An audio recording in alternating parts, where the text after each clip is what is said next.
Welcome back, one more question. देखिए अभी हम आपसे बात करेंगे, क्वेश्चन अच्छा सा है हमारे पास। और करंट लूप, ये आपके सामने लूप बना हुआ है।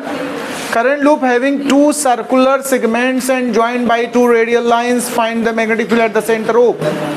ये सेंटर है ओ, यहाँ पर हमको मैग्नेटिक फील्ड डिटरमाइन करनी है। बहुत आराम से सुनिएगा, पिन ड्राइव साइलेंस के साथ। उसको बंद कर दो, फैन को, आवाज़ बहुत आ रही है ऐसे। अब सुनो, देखो यहाँ पर हमारे पास टू सर्कल के सेगमेंट्स हैं। अगर हम सर्कल पूरा कर दें, देखो तो एक सर्कल ये होता और एक ही सर्कल होता कि नहीं होता, बताओ। अगर हम पूरा करते तो इन्हीं टू सर्कल्स का पार्ट है, उनको आपस में ऐसे ज्वाइन किया गया है।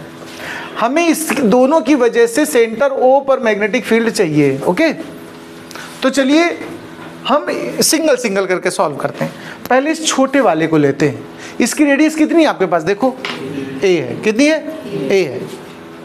इसका एंगल सेंटर पे कितना है, अल्फा।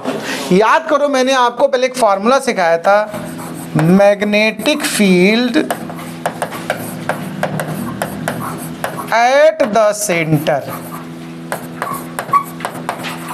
Of circular loop. पहले हम सर्कुलर लूप की केवल बात कर रहे हैं, सेगमेंट की बात हम बाद में कर रहे हैं। वो होता था mu not I by 2r। याद आया? कोई अगर सर्कल है, उसकी सेंटर की फील्ड अगर पता करनी हो तो हम क्या यूज करेंगे, mu not I by 2r।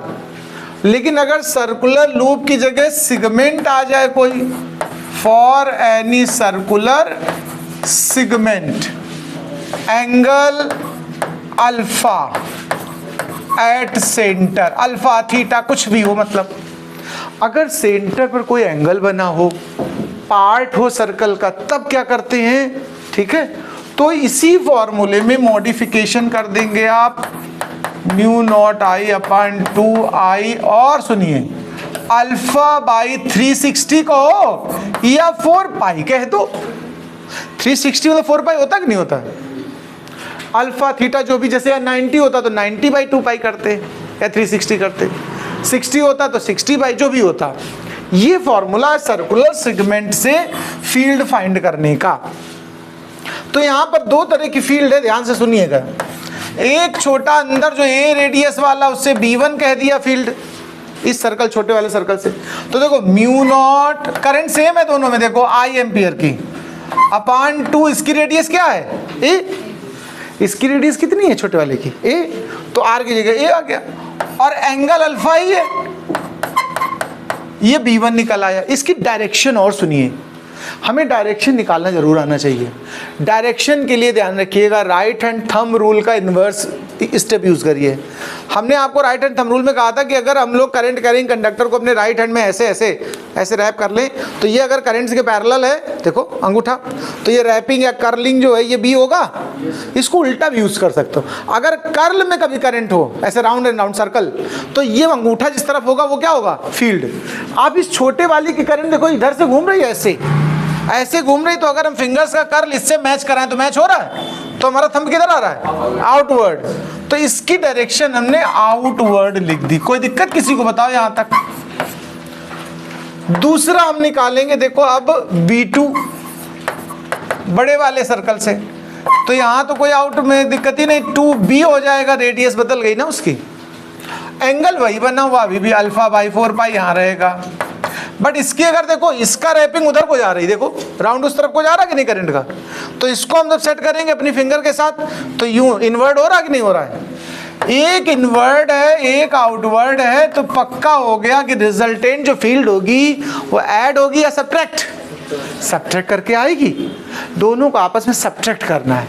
अब यहाँ एक बात और सुनना, किसको किससे चूज करिए, कौन बड़ी वैल्यू है इन दोनों में, जिसकी रेडियस बड़ी उसका आंसर छोटा। रेडियस कौन बड़ी वाली है, b, यानी B2 जो होगा वो छोटा है, B1 बड़ा है।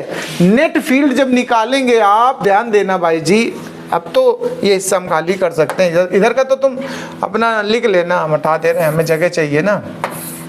हमने कहा कि हमें नेट अगर चाहिए तो हम लोग क्या करें भाई साहब, बताओ जरा मुझे, दोनों सब्ट्रैक्ट करें कि ना करें, बताओ। तो net field B is equal to B1 minus B2।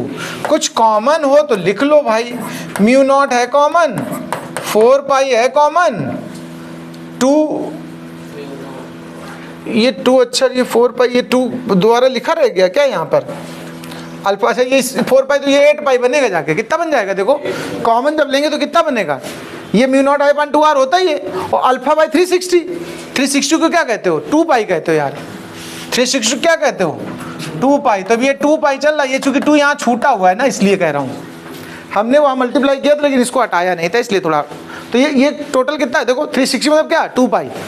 तो ये 2 पाई और 2 ये तब मल्टीप्लाई होकर क्या हो जाएगा, 4 पाई। तो ये कॉमन आ गया क्या, म्यू नॉट अपॉन 4 पाई।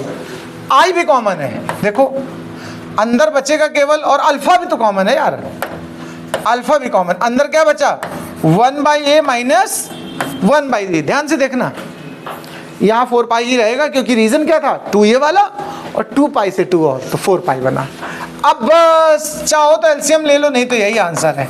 एलसीएम लेना यहाँ कंपलसरी नहीं है, एलसीएम थोड़ा हम सिखा रहे हैं तुम्हें, हम यहीं पर बिलीव कर सकते हैं, बट यूनिट लिखना पड़ेगा।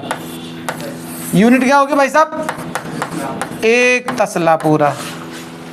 तो ये समझ में आया क्वेश्चन, ऐसा कुछ। हाँ आंसर डायरेक्शन के साथ लिखना। अरे यार अभी एक बात तो छूट गई, इसकी डायरेक्शन किधर है बताओ, ये जो नेट है इसकी डायरेक्शन किधर है, आउटवर्ड। क्यों, बड़ा वाला जो है वही तो बचा हिस्सा, छोटे वाले ने तो अपना हिस्सा ले लिया, खा गया, तो इसकी डायरेक्शन लास्ट में लिख देना आउटवर्ड। बस अब आंसर नोट करें।